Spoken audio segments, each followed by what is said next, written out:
On the phone line right now, gentlemen, that I always had mad respect for, George. Michael Eric Dyson, author of the book. This is a great book, man. Race Rules. First of all, you're doing a great job on MSNBC, man. Fabulous Thanks for representing. Job. Thank you all so very much, man. You know, I listen to y'all every day, so I appreciate that. I was listening to you yesterday when you were telling folk to go listening to Reverend Al and do his thing. So you and George are holding it down and promising that you would do a segment on this every day. I love you for that. Keep doing your thing, man. I got a question for you. Do you think since the election of President Barack Obama that the race relations in this country, in your opinion, has it gotten worse? Because it seems like that to me. Of course, because they put everything on Obama. They say, look, you got one black man living in public housing in Washington, D.C. White folk and others were like, hey, you got the presidency. What do you want? You got the presidency. Yeah. Do you want racial justice? You got the presidency. Do you want justice in your judicial system? You got the presidency. Do you want 2.1 million prisoners to be looked at because of the racial profiling going on there? You got President Obama on and on and on. So, yes, in one sense, many white Americans concluded, A, that we were living in a post-racial society, and number two, they believed the work was done. Martin Luther King Jr. didn't die for a black president.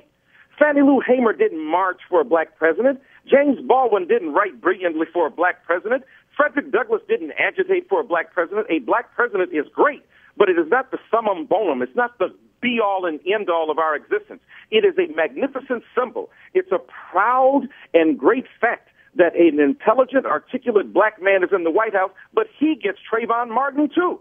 Every time he opens his mouth, he's profiled. Yes, he's talked about. Right. He's dismissed. That's he's true. assaulted. He does it the way they say they want it. We don't want no shuffling Negro who's inarticulate. Okay, guess what? He went to Columbia and Harvard. Oh, but then that's a problem, too. Now he's an elitist. What do you want? You want ignorant Negroes who can't speak, or black intelligent people who can speak, who confound the vicious character of white supremacy? You can't win for losing. So the reality is that, yeah, this thing has gotten much worse because people have come out the closet. They've revealed the vicious underside and underbelly of white supremacy, and as a result of that, I think it's out there. Let me ask you this, Michael Eric Dyson, about us coming together. And I one thing that I always enjoyed about Gina, about the president's election, about all the things that George and I have done. And, George, you know, they came out for 1 million mentors, the preachers, the politicians, the listeners, everybody did. So there's a benefit to this that I like to see, looking at this positively. It has brought us together, but how do we keep it together?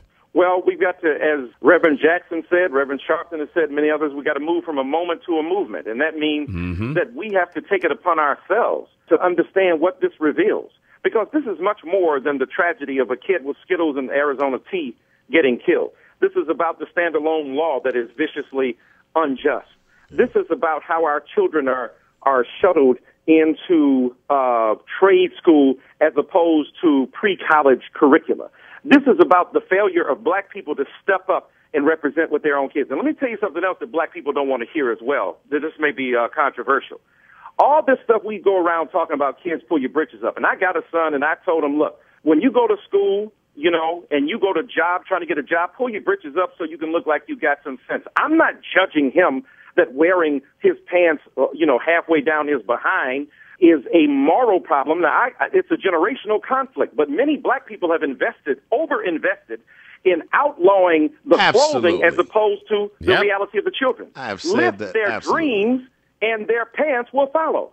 So I think we have to organize ourselves together, love our children enough to stand for them, and we should speak up as adults and be with them. And black mentors must show up.